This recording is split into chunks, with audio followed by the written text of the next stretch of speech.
साथियों नमस्कार। मैं अंचल अग्रवाल मैथ्स क्लासेस में आपका स्वागत करता हूं। हम लोग चक्रवृद्धि ब्याज कर रहे हैं और उसी क्रम में यह उसका पार्ट 7 है। जैसा कि अब तक हम लोग 6 पार्ट्स के कवर कर चुके हैं। आप देख रहे हैं लगातार कैलकुलेशन हमारे सामने आ रही है और उसका हम लोग सामना कर रहे हैं। थोड़ा सा टफ होता है, मैं बार बार कह रहा हूं, प्रैक्टिस ज़्यादा चाहिए। ठीक है, इसीलिए मैं अपनी सेवाओं के बीच में एक ब्रेक देता हूं ताकि आप इन्हीं जितनी वस्तु आपको अब तक प्राप्त हो चुकी है, जितना कंटेंट आपको प्राप्त हो चुका है, आप उसको बार बार रिवाइज कर सकें। मैं लगातार यदि आपके ऊपर और कंटेंट बढ़ाता जाऊंगा तो जाहिर सी बात है वो आपके लिए नुकसानदायक सिद्ध होगा।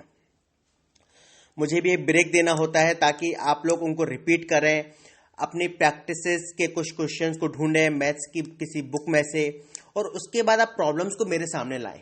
अगर आपको दिक्कत आती है तो आप मेरे सामने लाएं। इसलिए मैं एक स्लो मोशन में इस चीज़ को लेकर चल रहा हूं।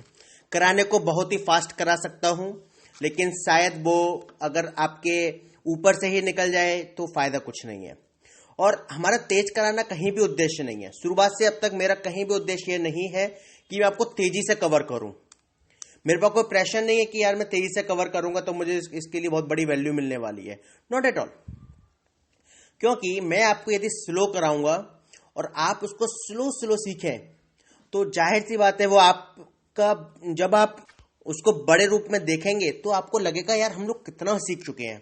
सोच कर देखिए दोस्तों, नंबर सिस्टम आप लोगों ने सीखा, एलसीएम निकालना, एचसीएफ निकालना आप लोगों ने सीखा। इसके बाद आप लोगों ने परसेंटेज को सीखा, प्रॉफिट एंड लॉस सीखा, सिंपल इंटरेस्ट सीखा, और तो और कंपाउंड इंटरेस्ट के भी लास्ट फेज में आ गए। जी हाँ, अब हम लोग कंपाउंड इंटरेस्ट के लास्ट फेज में हैं। मुश्किल से 1 या 2 पार्ट और है आपके पास, आपकी कंपाउंड इंटरेस्ट भी खत्म हो जाएगी। सोच कर देखिए कितनी तेजी से आप लोग सीख रहे हैं। आप लोग ये बिल्कुल ना समझें कि आप लोग बहुत स्लो सीख रहे हैं। यदि आप लोग number system, LCM, HCF, percentage, profit and loss को अगर सीख रहे हैं, सीख चुके हैं, तो विश्वास मांग कर चलिए आप लोग बहुत ही फास्ट सीख रहे हैं, बहुत ही तेज।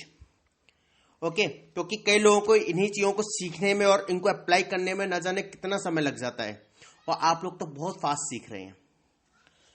इसलिए मैं आपसे बार बार कह रहा हूं कि जो व्यक्ति प्रैक्टिस नहीं कर रहा होगा, मेरी इस कंटेंट के बाद, जितना भी मैं आपको कंटेंट देता हूं 10 से 15 मिनट का, उस कंटेंट के बाद आप लोगों को जरूर और निश्चित रूप से किसी न किसी मैथ्स की बुक से प्रैक्टिस करनी होगी। देखिए सबके पास बुक्स अलग अलग होती हैं। मैं भी अगर आपको कुछ क्वेश्चंस दे दूंगा तो उसका भी कोई बेनिफिट नहीं आएगा। ओके, और यदि आप चाहेंगे कि मैं कुछ क्वेश्चंस को बाद में बोल दिया करूं तो that's okay, I will do that. Okay, उसकी दिक्कत नहीं है। आप मुझे बताइए कि क्वेश्चंस, मैं ही कुछ क्वेश्चंस को बोल दूं और आप उसको सॉल्व करें, कोई नहीं, हो जाएगा ये भी। लेकिन आप लोग बोलिए जरूर और प्रैक्टिस जरूर कीजिए यार। प्रश्नों की प्रैक्टिस किए बिना आप अगर ये सोच के बैठे हैं कि यार नहीं, जितना पढ़ा दिया, जितना कंटेंट दे दिया उतना काफी होगा, हम एग्जाम दे आएंगे क्योंकि हमने देखा कि क्वेश्चंस मिल रहे हैं, तो उससे बात नहीं बनेगी। मेरा केवल 5% का रोल होगा, आपका 95% का रोल होने वाला है। तो 5% से पास नहीं होते ना। You will have to do and you have to cover the rest 95%। और वो आप कैसे कवर करेंगे समझिए। आप बार बार मैं कंटेंट को सुनिए, जितना मैं कंटेंट आपको दे रहा हूं बार बार सुनिए, और जहां भी कंफ्यूजन आता है पूछिए। ये कि एक प्रोसेस होती है।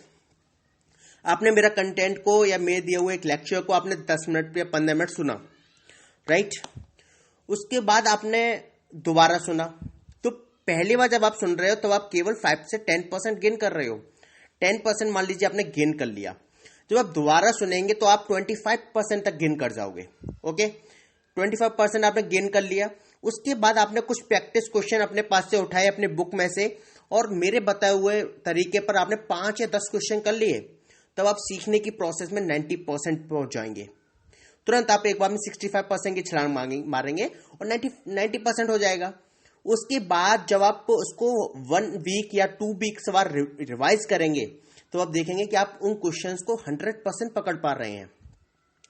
तो ये 1 दिन की या 10 मिनट की प्रोसेस नहीं है, ये एक लंबी प्रोसेस है, and you will have to follow it if you want to qualify any exam, if you want to create if you want to a job, then you will have to remember this, you will have to listen this, and you will have to act on this. Okay, चलिए अपन लोग कुछ और questions को लेते हैं और मैं जल्द से जल्द अब कंपाउंड इंटरेस्ट के इस फेज को खत्म करने का प्रयास करूंगा ताकि हम लोग अगले टॉपिक में आगे बढ़े। और अगला टॉपिक आपका हो सकता है कि टाइम एंड वर्क हो जाए, टाइम एंड वर्क ही लेंगे। अगला टॉपिक हम लोग टाइम एंड वर्क क्रिएट समझेंगे, क्योंकि टाइम एंड वर्क पर कुछ क्वेश्चंस और बेस आएंगे। जैसे कि जब मैं आपको नदियां, जो नदी और नदी धारा वाले प्रश्न होते हैं, जब उसको समझाऊंगा, या रेलगाड़ियों की दूरी वगैरह से संबंधित प्रश्न होते हैं उनको समझाऊंगा, तो उस समय पर आपका टाइम एंड वर्क बहुत मदद करेगा। ओके, चलिए अपन लोग इसको समझते हैं। लास्ट टाइम हमने एक क्वेश्चन किया था, एक तरीके के क्वेश्चन को समझा था, उसी क्वेश्चन से हम लोग शुरुआत करते हैं। 12,000 रुपए का 5% चक्रवृद्धि ब्याज की दर से 2 वर्ष के चक्रवृद्धि ब्याज एवं साधारण ब्याज का अंतर कितना होगा। आपको याद होगा हमने एक प्रश्न किया था और इस प्रश्न के लिए मैंने आपको शॉर्टकट बताया था, और जल्दी सोचिए वो शॉर्टकट क्या है। वो शॉर्टकट है PR² / 100², राइट। फास्ट सॉल्व कीजिए जल्दी, PR² / 100² से आप इसको सॉल्व कीजिए। याद रखना P पर स्क्वायर नहीं है, ये केवल R पर स्क्वायर है। P × R² / 100² है ये, राइट। फास्ट सॉल्व कीजिए। P क्या है 12,000, R क्या है 5%, वो 5, तो 5 का स्क्वायर यानी 25, राइट, डिवाइड बाई 100 का स्क्वायर यानी कि 100 × 100। ना सॉल्व कर लीजिए। हर चीज क्या मैं ही सॉल्व करूं? चलिए, आपका जो आंसर आएगा वो आएगा 30 रुपीज, राइट। एक और लें।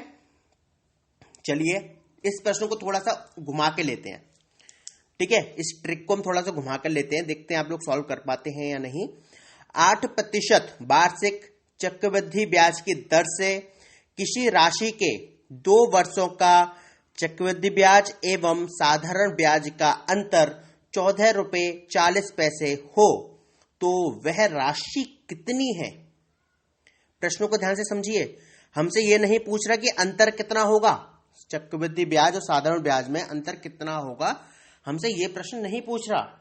हमसे वो मूलधन पूछ रहा है, हमसे वो राशि पूछ रहा है जिस पर चक्रवृद्धि ब्याज और साधारण ब्याज में अंतर 14 रुपए 40 पैसे है।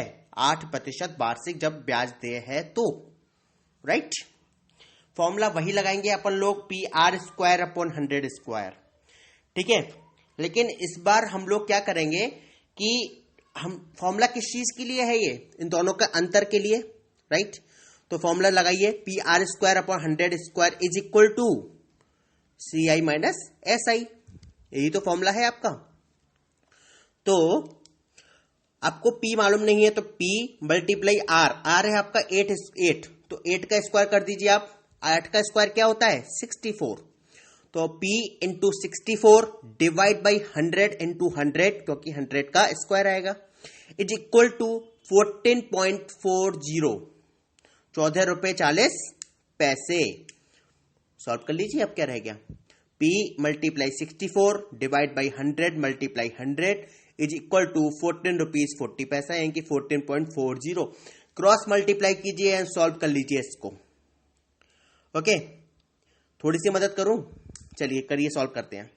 14.40 मल्टीप्लाई 100 मल्टीप्लाई 100 डिवाइड बाई 64, ये हो जाएगा क्रॉस मल्टीप्लाई करके। भाई क्रॉस मल्टीप्लाई में क्या होता है आप ये समझिए ना। क्रॉस मल्टीप्लाई को मैं एक बार सिंपल लैंग्वेज में डिफाइन कर देता हूं। A/B is equal to C/D है।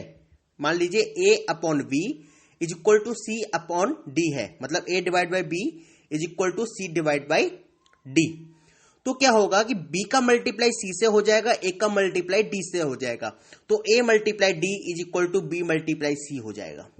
क्रॉस मल्टीप्लाई ये होता है, सिंपल। तो जब 14.4 है तो डिवाइड बाई 1 कर सकते हैं, क्योंकि किसी भी संख्या को 1 से डिवाइड कर दीजिए, संख्या सेम रहती है, ठीक है। तो आपका क्या हुआ कि P × 64 upon 100 × 100 is equal to आपका 14.4 अपॉन 1 डिवाइड बाई 1 कर लीजिए, क्रॉस मल्टीप्लाई करिए, लेकिन यहां पर P को हम लोग छोड़ देंगे। तो P is equal to 14.4 multiply 100 divide by 64. Now you can solve this question. Okay, लेकिन दोस्तों ये जो प्रश्न थे वो 2 वर्ष के लिए थे कि भाई 2 वर्ष का हमें चक्रवृद्धि ब्याज और साधारण ब्याज का अंतर निकालना हो तो उसके लिए फॉर्मूला है PR² ओके. वैसे आपके लिए किसी भी कॉम्पिटिटिव एग्जाम्स में इतना बहुत होता है, लेकिन यदि आपसे पूछ लिया जाए कि 3 वर्ष का अंतर हो, अब तक 2 वर्ष पे हम लोग काम चला रहे थे क्योंकि पहले साल में तो आप जानते हैं कि 0 होता है, अंतर इन दोनों के बीच 0 होगा क्योंकि चक्रवृद्धि ब्याज और साधारण ब्याज पहले साल की बराबर होती है. दूसरे साल में हम लोगों ने फॉर्मूला देख लिया था P/R²/100². लेकिन अब यदि हमसे कहे कि तीसरी साल भी बताओ, भाई अगर 3 साल हैं तो बताओ कि कितना अंतर आएगा, उसका फॉर्मूला क्या होगा फिर. ओके, आप 2 साल का तो याद रखिए ही रखिए, शॉर्टकट है वो, फॉर्मूला की जगह मैं कहूंगा शॉर्टकट है वो. ठीक है, 3 वर्ष के लिए शॉर्टकट क्या होगा. ठीक है, मुझे कभी याद नहीं रहता ये 3 वर्ष का शॉर्टकट, और उम्मीद करता हूं कि आप लोगों को याद हो जाए तो आपको बेनिफिट मिल जाए. मुझे कभी याद नहीं हुआ. ओके, बस हाँ 2 साल का मुझे याद रहता है, और 2 साल का याद रहने से मैंने देखे हैं कि 90% क्वेश्चन सॉल्व हो जाते हैं. 3 साल का पूछता है तो मैं लॉन्ग मेथड अपनाता हूं, क्योंकि मैं हमेशा आपसे कहता हूं कि लॉन्ग मेथड आपको पता होना चाहिए. लॉन्ग मेथड का मतलब होता है complete method. If you know the whole process of anything you can make a shortcut from that. Okay, but from the shortcut you can not make the whole process. मतलब यह है कि एक कोई बड़ी प्रोसेस है, जब आपको पूरी प्रोसेस मालूम है तो आप वहां से शॉर्टकट ढूंढ सकते हैं, लूप होल ढूंढ सकते हैं. लेकिन जब आपको केवल लूप होल पता हो या केवल शॉर्टकट पता हो तो क्या फुल प्रोसेस को आप पता कर पाएंगे? Not at all. ठीक, इसलिए मैं कहता हूं फुल प्रोसेस मालूम होनी चाहिए. ओके, फुल प्रोसेस के लिए मैंने आपको बताया हुआ है A=P1+R/100 इससे आपका निकलता है क्या कहते हैं, मिश्र धन A. ओके, अब आप समझिए कि यदि 3 वर्ष का हो तो शॉर्टकट क्या होगा. ठीक है, 2 वर्ष का शॉर्टकट क्या होता है, शॉर्टकट क्या होता है, CI-SI=PR²/100². ठीक, इसी में मतलब PR²/100² में मल्टीप्लाई कर दीजिए 300 + R/100 का. समझिए क्या करा मैंने. क्या था आपका 2 वर्षों का PR²/100², राइट. हमने क्या करा, इसमें मल्टीप्लाई कर दिया 300 + R/100 का. ठीक है, इसका मतलब क्या हुआ, सिंपली समझिए. ऊपर क्या संख्या आई, P/R² ब्रैकेट में 300 + R. नीचे क्या संख्या बनी, 100 का क्यूब. ओके, थोड़ा कोशिश कीजिए कि माइंड में ये शॉर्टकट बैठ जाए. नहीं भी बैठे तो टेंशन मत लीजिए. ओके, नहीं बैठ रहा यार, नहीं बैठ रहा, क्या दिक्कत हो गई. ठीक है, लेकिन अगर बैठा सकते हैं तो थोड़ी सी कोशिश कीजिए. P/R² ब्रैकेट में 300 + R, राइट, और नीचे हो जाएगा आपका 100 का क्यूब. एक तो ये तरीका है आपको याद रखने का.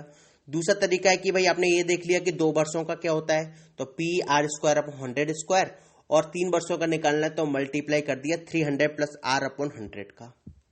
एक ये तरीका है जिसको आप याद रख सकते हैं. ठीक है, आप ये सोचिए ना कि 300 + R/100 का मतलब क्या है यार. 300 + R/100 का मतलब है 3 + R/100. अगर हम केवल 100 को R के नीचे रखें तो 3 + R/100. ठीक है, 3 साल का निकालना है प्लस R/100 आपने किया, वो है ये. ठीक है, लेकिन थोड़ा सा टफ हो जाता है, मानता हूं, पर हम लोग कोशिश कर रहे हैं और आप लोग भी कोशिश कर रहे हैं, तो जाहिर सी बात है हम लोग इसको पार पा लेंगे. फिर से समझिए, P/R² / 100² multiply 300 plus R upon 100। Clear? एक क्वेश्चन देखते हैं इसी क्रम में।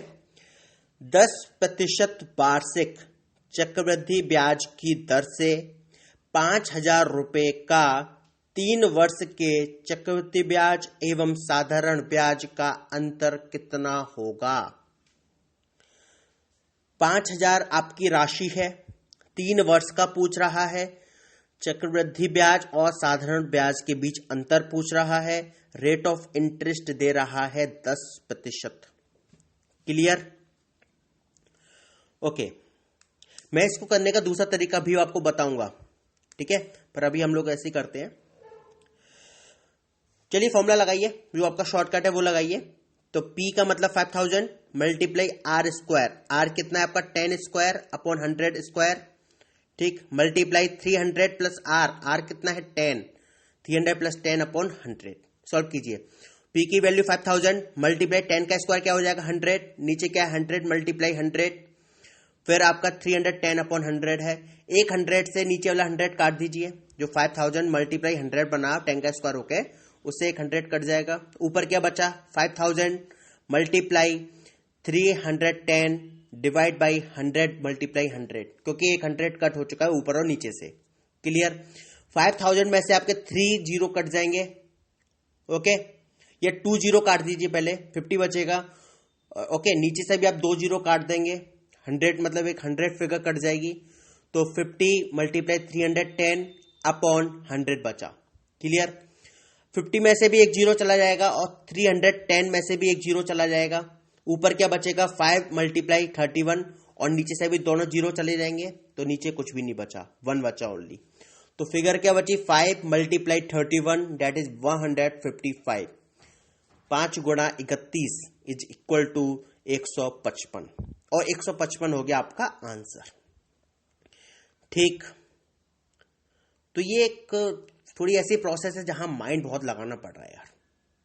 कोई बात नहीं, मैं जानता हूं आप लोग माइंड लगाएंगे, इतना जब सीख रहे हैं तो। मैं इसको करने का एक तरीका और बताना चाहूंगा आप लोगों को, ठीक है, लेकिन इसमें नहीं, अगले लेक्चर में। तब तक आप लोग मेरा इंतजार कीजिए और अपना फीडबैक जरूर दीजिए।